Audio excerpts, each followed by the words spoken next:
Challenge and danger help men reach their full potential. Masculine energy grows through challenge. Feminine energy grows through praise. If you think about it, if you were playing, I don't know if you guys played sport. Did you play football in high school? I played, not football, but sports. So masculinity growing through challenge. It's like, I mean, look at all the challenges you had putting together that book. That was hard. That was difficult. But in order to make it happen, you had to be disciplined. Yeah. You spent countless hours over many, many years, as we were talking about earlier, putting that together. That was a real challenge. Yep. And masculinity is kind of pushing that broom against the tide, the ocean as it's splashing up on the beach. And or like playing football in high school. It's the coach is like, yeah, you suck. You don't got it. You didn't learn the playbook. Go sit on the bench. And as a man or a young boy growing up, it's like your natural instinct. Like, I can do it, coach. And you want to prove to the coach that you can do it. In other words, he's challenging you to step up. In other words, he's saying your level of effort right here is not sufficient to be starting. So therefore, go to the back of the line because you suck, basically. And internally, you want to prove that you can do it, especially if you got people home going, yeah, you're stupid. You're never going to amount to anything. So it's like you want to prove, because you study high achievers. All high achievers are driven by fear. Maybe they grew up in poverty. Maybe they come from a difficult background or whatever, or maybe their parents were never satisfied with how they showed up, their grades they got in school or whatever. And so they got this tremendous desire to prove themselves that they can do something, that they can overcome, can be better than the limitations that other people tried to impose on them. Right. And I guess the challenges and the teamwork aspect of sports and everything, I guess it bleeds over into your adult life when you're in the corporate world or something. But musicians typically aren't into sports. And I certainly wasn't. I mean, I had some interest in it when I was a little kid. I mean, I was on the baseball team. But I wasn't that good at it. Music was my first love, for sure. I mean, ever since. When did you start playing? Well, I didn't get the idea of playing until I was about 14. It's funny because I didn't until I was about 14. But ever since I could walk, my parents had the Beatles albums, and I was just obsessed with. That was my whole meaning of life as a child. That was my number one thing, just listening to the Beatles and collecting their albums. So then, when I was about 10 years old, I did try, Little League baseball. Because I followed the Mets and everything. I followed the Mets. I was interested in baseball. When you're starting music, it was probably really challenging at first, or did you kind of pick it up easy?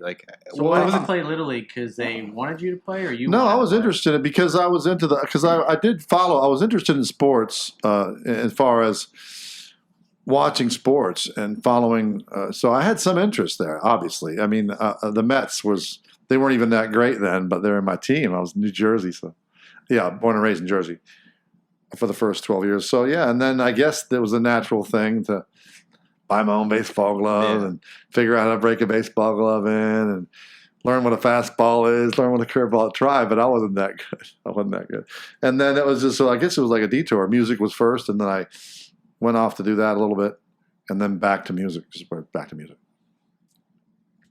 Yeah, what got me, was I good at it? Yeah, it was easier for me. How did you get into music? What was the impetus for that? Well, because when you're 14, I still think 14 is a magic age somehow, but I've learned now that there's kids that are like on fire, much earlier age than that. But when you're 14 and you start high school, you got friends that you're going to make that are already driving, and there's just a lot of other kids playing guitar that you just, the potential to form a band is like there now. Yeah. And I guess that's what it is, I didn't go it alone. I had other friends who were players, and we were all starting. And so I don't know, but it was natural for me. I think I got it pretty good, I started learning by ear and learning things. And so a lot of my fellow players, kids in high school. So was it because your friends were playing?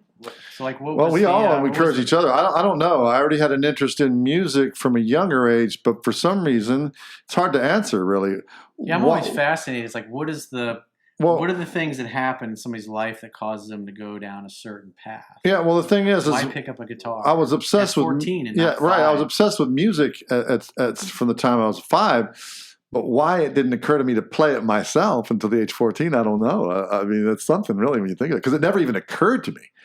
It was never even when I was younger. It didn't even never cross my mind to play an instrument by myself. So I don't know. I don't know what did it. You know. Yeah. But did you buy a guitar? Did you get it as a gift? You played somebody else's? I got an acoustic guitar as a gift from my parents. Yeah. And it was very, very hard to play. Very hard to play.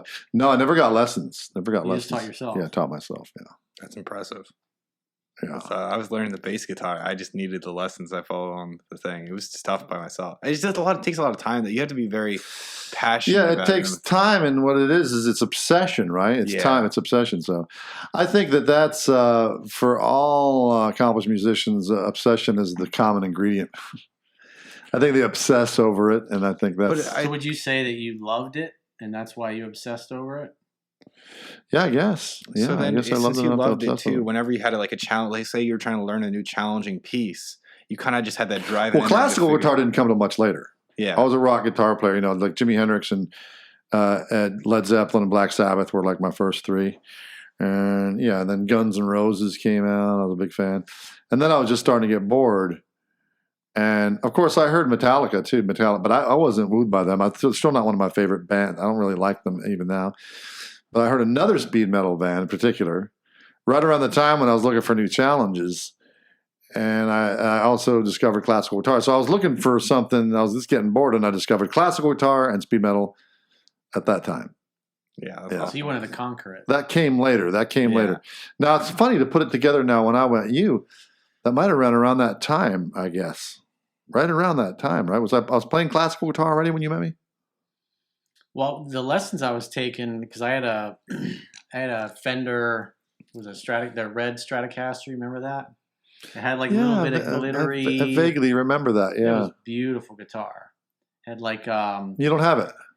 No, I got rid of it. That was one of the things when I got out of real estate. It's like I sold everything: my guitars, my amps, just all my furniture, all my art, everything. I literally got it down to my X5 and my boat, and probably 6 or 8 boxes of stuff, personal effects. Wow.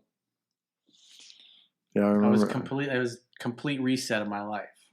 At like, what was I, 36 when I sold the house I had in Lake. It probably had to feel pretty good though, getting rid of everything. Because there's just one. It was kind of nice. It was very cleansing, freeing, right? Yeah, cleansing and detoxifying, because all the art, the furniture, the bed, the relationships that I'd had. Yeah. That it's just I got rid of everything. The TVs, just.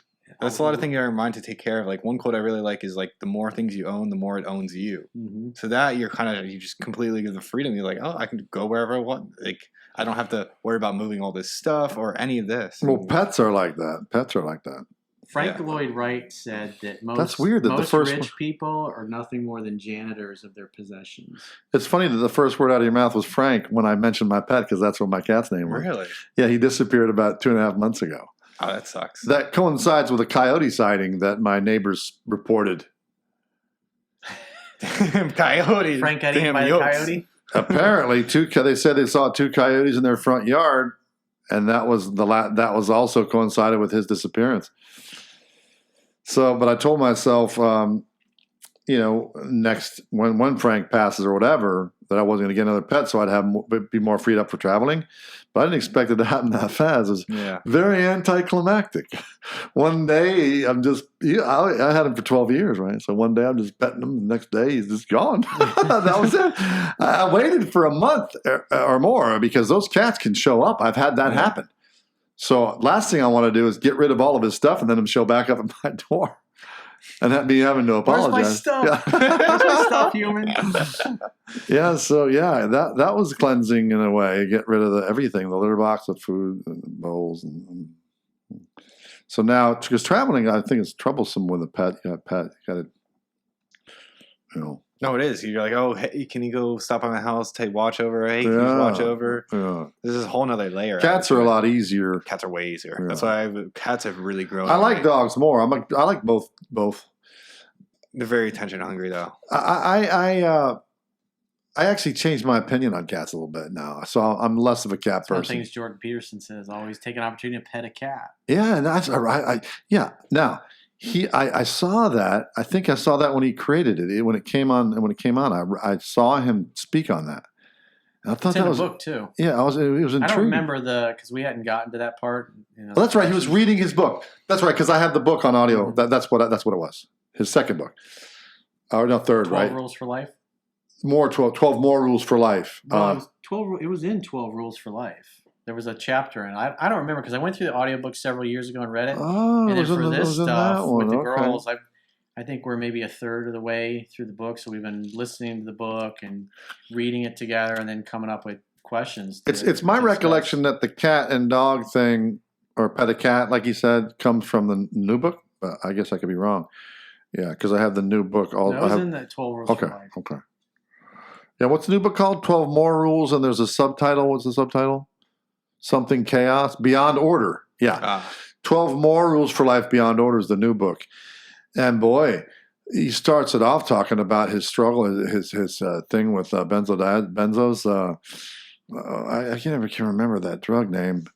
I never can remember the name of that drug, but he got addicted to it. It was bad. So it's in the Valium family, but it's not Valium.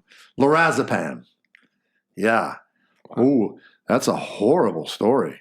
He went through hell on that. He got addicted to that stuff. I think that him going through all the hell really helped him with experiences to be able to. I think it contributed greatly to all his knowledge and experience. You can really see, like, he's been through it. It's not he's kind of speaking out of his ass. He knows he's been in that dark place. He knows how to get out of it. He knows the feelings, the psychology behind it, which is just magical. Well, he's been in other dark places before that too, like with his daughter. Oh man, the health problems with his daughter when she was growing up are oh man, that's terrible. Yeah, she had one of her ankles replaced or something. Yeah. Like that.